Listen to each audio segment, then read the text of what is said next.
হাসরের ময়দানের শেষ প্রান্তে, আরেকটা মাথা হবে জান্নাতের প্রথম প্রান্তে, আর মাঝখানের যে জায়গাটা, সেই জায়গাটা হবে জাহান্নামের গর্ত, লেলিহান অগ্নিশিখা, দাউ করে আগুন জ্বলতে থাকবে। পুলসিরাত কেমন হবে? পুলসিরাত কোনো যমুনা সেতু নয়, পদ্মা সেতু নয়, মেঘনার ব্রিজও নয়, দাউদকান্দির ব্রিজও নয়। পুলসিরাত হবে মানুষের আমল অনুযায়ী, ঈমান অনুযায়ী। কারোর জন্য পুলসিরাত অনেক প্রশস্ত হবে, কারোর জন্য পুলসিরাত অনেক সংকীর্ণ হবে। পুলসিরাতের উপরে প্রতি 1000 মানুষ যারা উঠবে, তাদের মধ্যে 90 জন নিচে জাহান্নামের আগুনের মধ্যে পড়ে যাবে। আল্লাহ রাসূল সাল্লাল্লাহু আলাইহি ওয়াসাল্লাম বলেন, আলাইহা কালালি, এই পুলসিরাতের নিচে কিছু আলকা থাকবে। আলকাগুলো কেমন হবে? নবীজি বলেন, মিসলুশাউকি সাদা, সাদা গাছের কাঁটার মতো হবে। সাদা গাছের আওয়াজের একটা গাছ, এই গাছের কাঁটাগুলো বড় মারাত্মক, মানুষের কাপড়কে, মানুষের শরীরকে কেটে ধরে। নবীজি বলেন, পুলসিরাতের নিচে আলকা থাকবে, এই আলকাগুলো টানবে, আলকাগুলোর মধ্যে চুম্বকের শক্তি থাকবে। আলকাগুলো কোন জিনিসকে টানবে? চুম্বক যে কোন লোহাকে টানে, এই আলকাগুলো মানুষের গুনাহকে টানবে।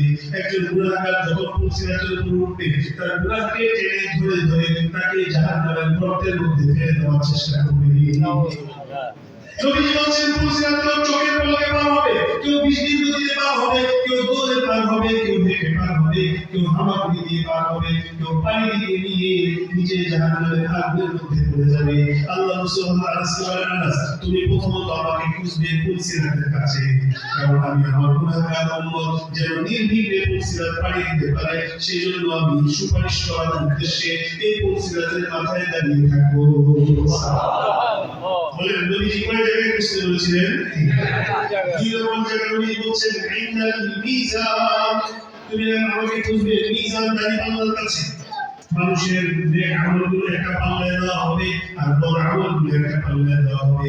যার নেক আমলের পাল্লা ভারী হবে, সে হাসতে হাসতে জান্নাতে চলে যাবে, আর যার বড় আমলের পাল্লা ভারী হবে, সে মাটি ফেলে যায়, নিজে মাটি হয়ে যায়, মাটির নিচে ডুবে যায়, মৃত্যুবরণ করে ফেলে কেন কামনা করবে, কিন্তু কোনো কাজে আসবে না, তার জন্য জাহান্নামের ফয়সালা হয়ে যাবে। আল্লাহ হাবিব বলেন, তুমি আমাকে দ্বিতীয়ত খুঁজবে মিজানের কাছে। 3 নম্বর, তুমি আমাকে খুঁজবে ইনদাল হাউজের কাউসারের কাছে। সেদিন মানুষ নরমে বাসাতে হবে, পানি পানের কোনো ব্যবস্থা থাকবে না। আল্লাহ হাবিব বলেন, আমি আমার গুনাহগার উম্মতকে নিজ হাতে হাউজের কাউসারের পানি পান করাবো। মাইয়াশরাব মিনহা, যে ব্যক্তি একবার হাউজের কাউসারের পানি পান করবে, লা ইয়াজমা বা'দাহু আবাদা, এরপরে অনন্তকাল পর্যন্ত চিরদিন আর তার পিপাসা লাগবে না। আচ্ছা, আমার কথা শেষ।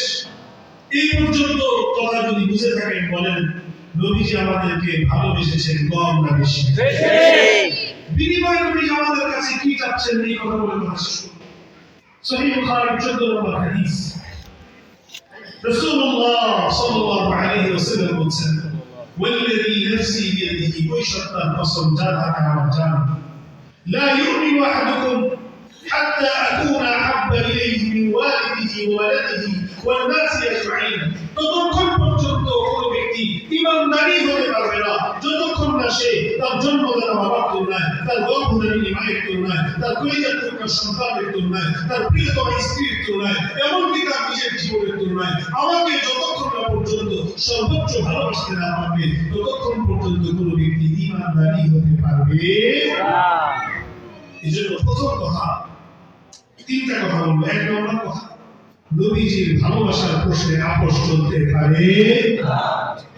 আল্লাহ রাসূলের ইজ্জতের উপরে নাস্তিকরা আক্রমণ করবে, কাদিয়ানীরা আক্রমণ করবে, বাতিলরা আক্রমণ করবে, নবীজির ইজ্জতের উপরে একের পর এক নাস্তিক ব্লগাররা আক্রমণ করবে, আর আমরা নীরব চুপচাপ বসে থাকবো। এই ঈমান নিয়ে জান্নাতে যাওয়া যাবে না। সাহাবায়ে কেরামের মতো নিজের জীবনকে প্রয়োজন উৎসর্গ করতে হবে। উম্মতের উলামায়ে কেরাম যদি বলেন নিজের জীবনকে উৎসর্গ করতে হবে, নিজের সন্তানকে কি করতে হবে, নিজের বুকের কাজ রক্ত জমিনের মধ্যে যদি ঢেলে দিতে বলেন, নিজের বুকের কাজ রক্ত জমিনের মধ্যে ঢেলে দিব, কিন্তু আল্লাহ রাসূলের ইজ্জতের প্রশ্নে কোন মুসলমান আপোষ করতে পারে না। এক নম্বর কথা, এই কথাটাকে লম্বা করে বলতাম সবাই নেই, এই জন্য শুধু কথা বলতাম। এই কথাটা অনেক দীর্ঘ করে বলতাম। সাহাবায়ে কেরামের ইজ্জত, সাহাবায়ে কেরাম নবীজির ইজ্জত রক্ষায় কিভাবে জীবন দিয়েছেন, এটা ভুড়ি ভুড়ি ইতিহাস, হাদিসের পাতায় পাতায় ভুড়ি ভুড়ি ইতিহাস। যে প্রথম কথা বলে দিতে চাই, আমরা আমাদের নিজেদের জীবন থাকতে আল্লাহ রাসূলের ভালোবাসার প্রশ্নে আপোষ করতে পারি না। একটা কথা বলে দিই, বাংলাদেশের স্বাধীনতার 54 বছর দিয়ে 55 বছর আসলো, কাদিয়ানীরা তথাকথিত আহমদী জামাত তারা বাংলাদেশে এখন পর্যন্ত তাদের কর্মতৎপরতা ক্রমশই বাড়ছে। আমরা ঢাকা শহরে আছি বিধায় আমরা বুঝতে পারছি না, কিন্তু একটা কথা মনে রাখবেন, আল্লাহ তাআলার কাছে জবাবদিহি করতে হবে। যদি কাদিয়ানীরা এভাবে তাদের অপতৎপরতা বাড়াতে থাকে, আমরা নীরব থাকি, অথচ পরিষ্কার কথা, একটা পরিষ্কার কথা মনে রাখতে হবে, বাংলার জমিনে কাদিয়ানীরা থাকবে না, এই কথা আমরা বলি না। হিন্দুরা যেভাবে আছে, বৌদ্ধরা আছে, খ্রিস্টানরা আছে, কাদিয়ানীরাও থাকতে পারে, কিন্তু কাদিয়ানীরা বাংলাদেশে থাকবে সংখ্যালঘু অমুসলিম পরিচয়ে, মুসলমান পরিচয়ে কাদিয়ানীদেরকে বাংলাদেশে আর থাকতে দেওয়া হবে।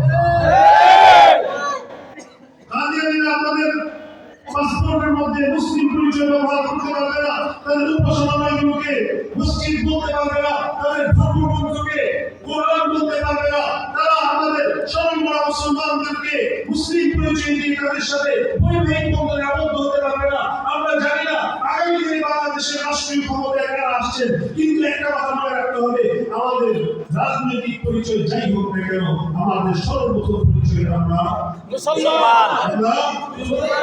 পরিষ্কার কথা মনে রাখতে হবে, যারাই আসবেন ক্ষমতায়, আমাদের পরিষ্কার বক্তব্য, আমাদের সাথে কমিটমেন্ট করতে হবে, কাদিয়ানীদেরকে অনতিবিলম্বে বাংলার জমিনে রাষ্ট্রীয়ভাবে অমুসলিম ঘোষণা করতেই হবে, করতেই হবে, করতেই হবে। আল্লাহু আকবার। এক নম্বর কথা। দুই নম্বর কথা, আমরা যদি আল্লাহ রাসূলের সচ্চা আশিক হই, নিজের ব্যক্তি জীবন, পারিবারিক জীবন, সামাজিক জীবন, অর্থনৈতিক জীবন, জীবনের প্রত্যেকটা পর্বে পর্বে আল্লাহ রাসূলের সুন্নাতগুলো জানবো, জেনে জেনে আমল করার চেষ্টা করবো ইনশাআল্লাহ। আল্লাহ সবাইকে আমল করার মানার, সবাইকে নিজের জিন্দেগিকে কোরআন এবং হাদিসের আলোয় উলামায়ে কেরামের তত্ত্বাবধানে পরিচালিত করার তৌফিক দান করুন। আমিন। ওয়া আলহামদুলিল্লাহি রাব্বিল আলামিন। আসসালামু আলাইকুম ওয়া রাহমাতুল্লাহি ওয়া বারাকাতুহু।